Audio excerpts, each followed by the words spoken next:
Bonjour, dans ce dossier, nous allons parler des articles partitifs. Les articles partitifs sont des articles qui n'existent pas en espagnol. Ils servent à exprimer la quantité.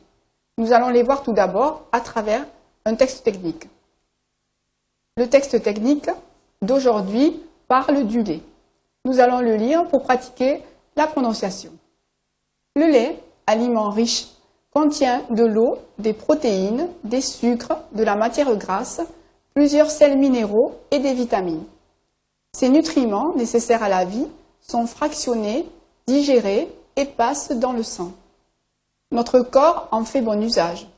L'eau nous hydrate, les protéines et les minéraux nous construisent, les glucides et les lipides nous fournissent de l'énergie, les vitamines assurent le fonctionnement de l'organisme et nous protègent.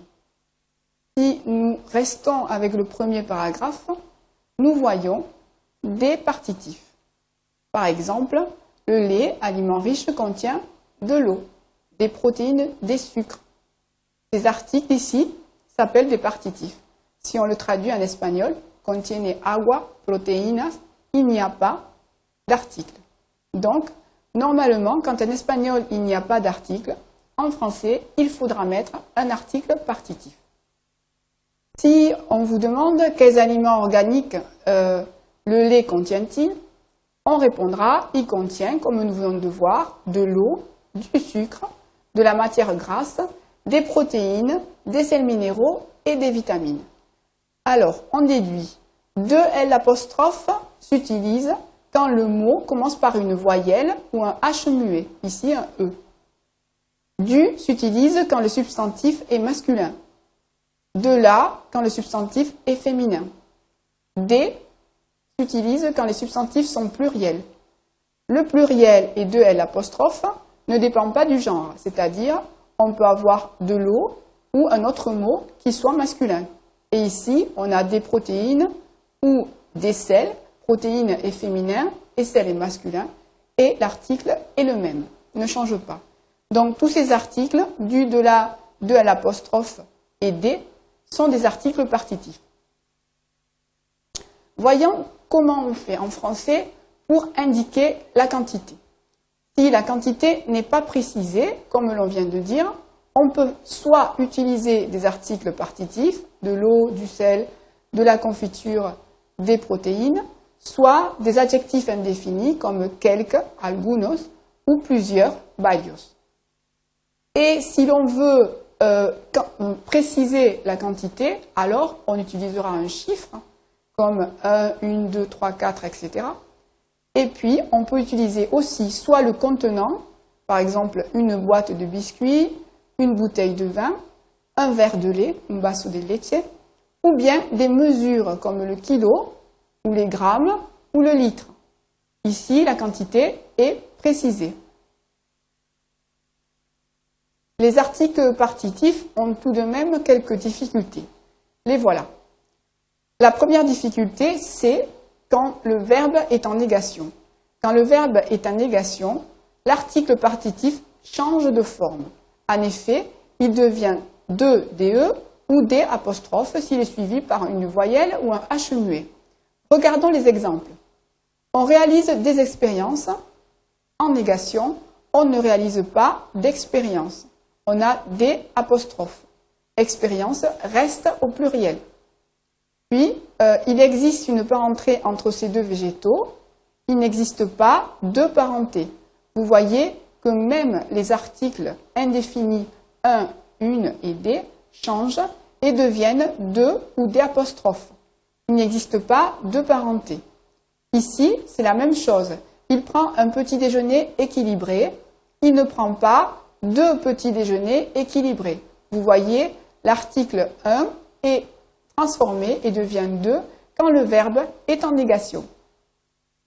Il faut de l'eau iodée, il ne faut pas d'eau iodée. Ici, le D, DE et L' change et devient D'. Il consomme de la viande, il ne consomme pas de viande. C'est la même transformation.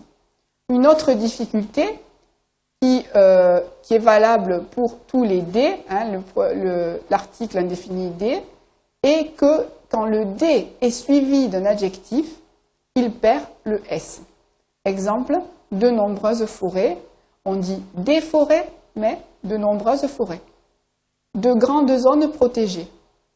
Des zones protégées et de grandes zones protégées. Voilà pour l'explication des partitifs. Passons maintenant à un exercice pratique.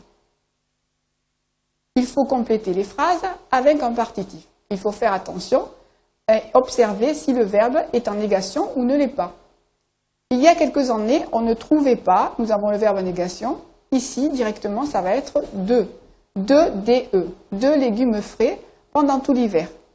Aujourd'hui, les marchés nous offrent des laitues, puisqu'on reconnaît le pluriel OS, on l'écrira DES, des laitues, des tomates, DES, des concombres, DES. Concombres, pour si vous ne le savez pas, ce sont les pepinos en espagnol, toute l'année. Je ne formulerai pas hypothèse. Alors là, nous avons le verbe en négation, le D devra donc s'apostropher, puisqu'hypothèse commence par un H muet, et donc c'est comme s'il commençait par un I. On dira, je ne formulerai pas d'hypothèse D'. La lune n'émet pas lumière propre. Si le verbe n'était pas en négation, on dirait de la lumière. Mais comme le verbe est en négation, on va dire la lune n'émet pas de lumière propre, et de, on va l'écrire DE. Cependant, sin embargo, elle reflète 7% ici de la lumière solaire. DE, LEA. Quand on effectue une soustraction, on soustrait un nombre d'un autre. Une plante annuelle n'a pas de fleurs. Ici, il faut compléter par le partitif DE, puisque le verbe est en négation. Une plante vivace à fleurs élabore des graines, DES, et un organe de résistance pour passer la saison difficile, un UN. L'organe de résistance, bulbe, racine, tubercule, etc., contient des DES, réserves nutritives. Certains animaux ne pondent pas d'œufs. Ici, il faut mettre D', puisque le mot commence par une voyelle. Et rappelez-vous la différence de prononciation entre le singulier pour ce mot et le pluriel. Au singulier, on dit un œuf, et au pluriel, on dit des œufs. Dans la 7e phrase, nous avons « Dans le désert, il n'y a pas d'eau, D', puisque le verbe est en négation. Cependant, l'on trouve, ici, attention, nous avons un adjectif qui est antéposé, donc le D va perdre son S. Cependant, l'on trouve deux petites régions fertiles où des arrivées d'eau souterraine permettent des cultures. Alors, arrivée, hein, c'est le contraire de départ. Si vous connaissez le Tour de France, l'arrivée, c'est là où arrivent les coureurs, le départ, d'où ils partent. Arrivée, en espagnol, llegada, hein, llegada de agua. Llegadas de agua. Alors, ou des arrivées d'eau souterraine. Voyons la dernière phrase de l'exercice.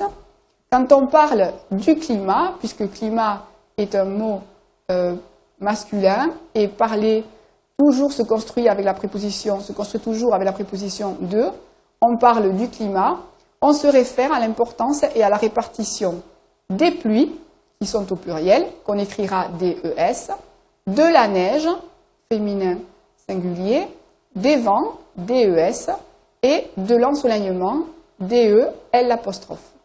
Voilà, nous avons terminé notre exercice sur les relatifs simples, sur les articles indéfinis.